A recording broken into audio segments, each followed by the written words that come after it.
Well, Ravi, let's start with the fact that you have enormous experience in the pharmaceutical space. All the way back since 2002, you've been investing in this entire space. Give us an idea on how the landscape has changed. The landscape has truly evolved. The first time when I looked at this sector, say this was around 2002, the companies used to be small, the opportunity size used to be large, and the competition used to be far lesser. Today, the roles have reversed. The companies have become far larger. The opportunity has shrunk a little bit, and the competition has increased dramatically, which is exactly why last couple of years the pharma space has seen a derating of sorts. It is actually that the seeds of the derating were sown in the success of the pharma sector itself, where we milked the opportunity to the fullest for the past 1.5 decades. And I think today now we are in a transition phase. Going forward, I think we'll have to make the leap to the other end. After having milked the oral solids opportunity, we'll have to move and find greener pastures elsewhere.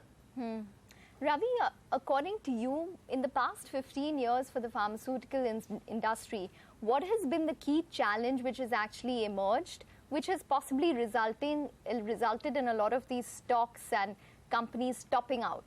Yeah, so I think it was a perfect storm that hit the pharma sector, and that too when the valuations were actually at its peak. So what happened is in around 2012, the peak generic opportunity peaked in around 2012. After that, the number of drugs going off patent has reduced. Combined with the fact that a lot of the profits that these companies were making were coming from one-off opportunities, and markets had assigned P multiple to that. And then entered 2015, and some of the things that action that FDA had taken, whether it is GDUFA 1, which led to a tremendous increase in the number of approvals, combined with the consolidation in the buyers, the channel consolidation in US, and the increased focus and political rhetoric on reducing the drug pricing in US.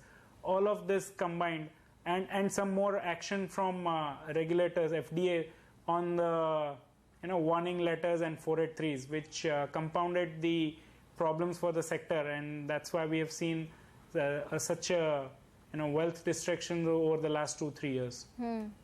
So Ravi, is the generic opportunity then over in the US markets for pharmaceutical companies? We've seen the USFDA consecutively approve record number of drugs for the past 2 to 3 years. So is it saturated there now? So one portion of the market, which is the generic oral solids, has definitely been saturated. I think the generic penetration over there has reached more than 80%. That part of the market has definitely saturated, if I may say. And going forward, there are profit pools available for the Indian companies to take advantage of. But these are more difficult opportunities, require upfront investment, and there is a lot of time involved in tapping this opportunity. So we will have to upgrade ourselves and find better opportunities to take advantage of the US market. Finally, US market is still about $500 billion in size. So, and our entire Indian market cap is about $9.5 billion. So no way can we say that we have tapped out the entire opportunity. But I think there is a transition phase involved for us to move from generic oral solids to more complex biosimilars or specialty pharma opportunities. One of the examples which stand out in terms of your investments, or what encouraged you to invest, is actually investing in Cipla in the 80s, I think, and then not holding on to those investments. Tell us a little more about that, Ravi, and also do you think that you would invest into Cipla now? So you know what, this is just a fantastic eye-opener that we have in our, I can see my dad had bought about, in mid-80s, a couple of lakh worth of Cipla. honestly, we had no idea about pharmaceuticals or any such thing.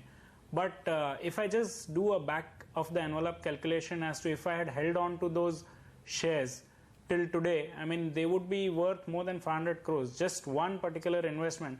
And that just opens your eyes to the kind of wealth creation that can happen in this sector and in stock equities in general. So that, I mean, Cipla today is a different ball game altogether. I mean, the way it has evolved is very, very different from the other players. So, I mean, I would not comment on Cipla per se, but there are many opportunities available in pharma sector, and we have definitely not seen the last of the pharma sector.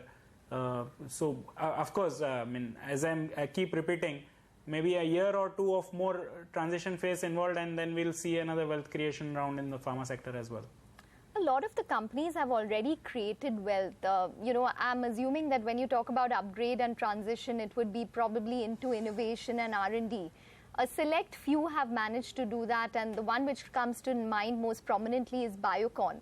So for a company such as Biocon, which has already given a lot in terms of returns to investors in the past 1 or 2 years, has that story already topped out because R&D is already baked in? So Biocon, definitely, I mean, all the profits that they made from statins in the early 2000s, they invested all that money into going after biosimilar opportunity, and they were ahead of the game, and they were solely focused on the biosimilar opportunity, which is why this tremendous wealth creation has happened. Having said that, surely going forward, execution and actually capturing this opportunity will still remain a challenge, because I mean, we are not very sure how the dynamics of the biosimilar opportunity will pan out. How easy or difficult is it to grab market share? How the regulations will evolve? Well, actually, compared to 5 years back, the regulations have turned out to be in the favor of the generics, and the political will is also to get the prices of the biologics lower. So that way the tailwind is there. But having said that, I think there are about $50 billion worth of biologics going off patent in the next 5 to 7 years. Assuming that translates into a biosimilar opportunity of somewhere close to $7-8 billion, we have to see what kind of opportunity Biocon manages to grab from that. If they manage to grab a 10% kind of a market share, that would be fantastic. I mean, it could be $700-800 million worth of sales, and the profits over here will be tremendous. Of course, at this point of time, market recognizes this fact, and that is why the stock is quoting in close to 40,000 crores kind of a market cap. Yeah, so I think from this point on, it is more a neutral view. I think a large part of the valuations are reflecting a large part of the opportunity being captured. It remains to be seen whether they actually manage to capture that kind of opportunity or no. Which are the other companies where your investments have done well, Ravi? Yeah, just a disclaimer at this point of time. I mean, we may discuss about some stocks, and they have created wealth for us in the past, and going forward we might change our view on it, and this discussion is purely from an academic point of view. But some of the, in the past we have had some good winners in Matrix, Lupin Labs, and in some recent times we have had very good wealth creation from Natco Pharma or Aurobindo Pharma. And just a disclosure that we continue to own the last two names even at this point of time. Okay. For a company such as Lupin, and maybe even a company such as Ipca Labs that we've seen this year, many of them are in this transition phase of trying to solve their USFDA issues. And Ipca, it seems as though the investors or the street is factoring it in on a positive side. But how do you choose within companies which have long pending USFDA issues or are in this transition phase which have this regulatory overhang? Your bet can go either way for any of them. Yeah, so I'll tell you from my experience in Aurobindo. I think Aurobindo was one of the first one to run into this regulatory headwind way back in 2011-12, if I'm not mistaken. And I think it took them nearly 18 to 24 months to get out of that.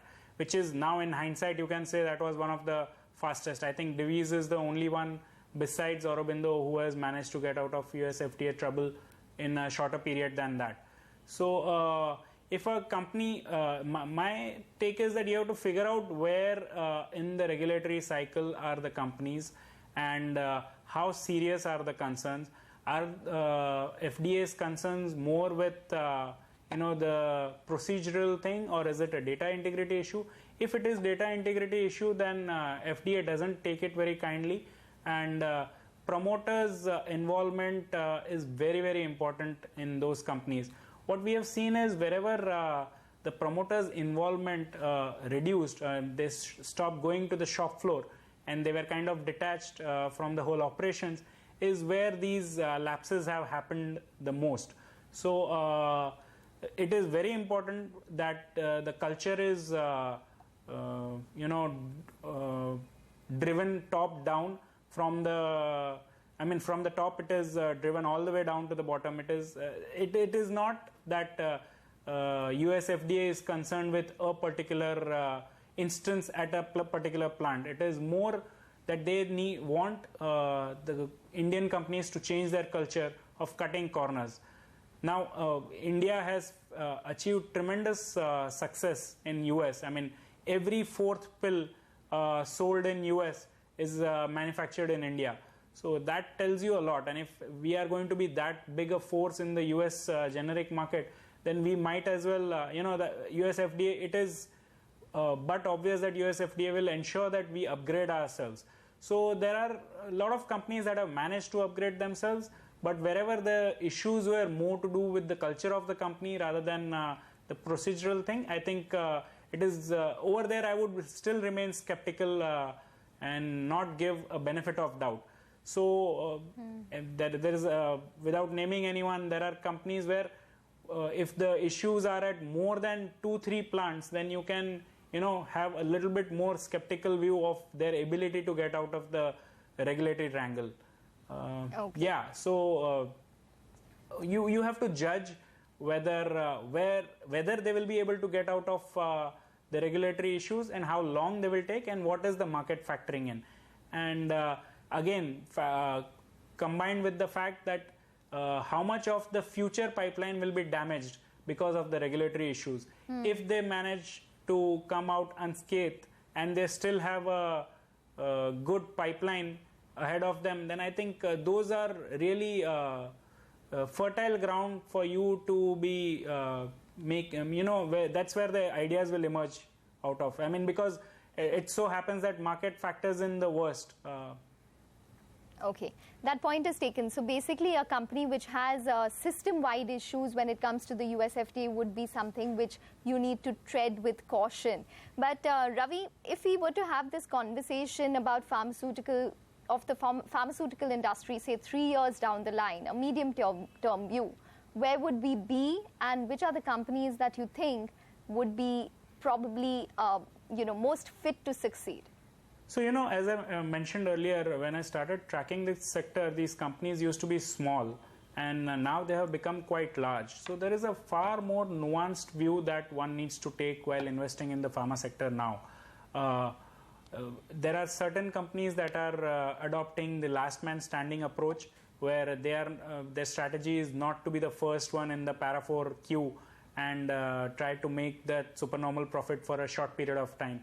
There are some companies who are following, most of the companies are actually following that strategy. There are some who are not following that. There are some who are actually following very, very limited opportunities. They are going after only the complex ones and trying to make the best of their R&D dollar. And there are some who are diversifying geographically into other emerging markets, other developed markets, and probably there is a after US, the two big pharma markets are Japan and China. So probably China is an opportunity that can come up in future, and Japan. So geographic diversification, upgradation in terms of the type of product launches are the strategy that most of the companies are adopting going forward. So I would say you have to have a more nuanced view. It will not be Every company cannot be painted with the same kind of brush as to who will succeed and who will not succeed. How they manage to make the most of their R&D dollar is what you have to constantly judge them by. Sure. And a high R&D number does not necessarily mean a good thing. Okay. What you need is that R&D to deliver on products where they can sure. differentiate themselves from the market. The ability to create those niche opportunities, a protected pool of profit where nobody else can come in for an extended period of time is what is going to make companies stand apart. Okay. All right, Ravi. On that note, we're going to wrap up this conversation. But thank you very much for joining in. And we're going to touch base with you on the medicine box at a future date as well to discuss more issues within the pharmaceutical and healthcare space in depth. Thanks very much.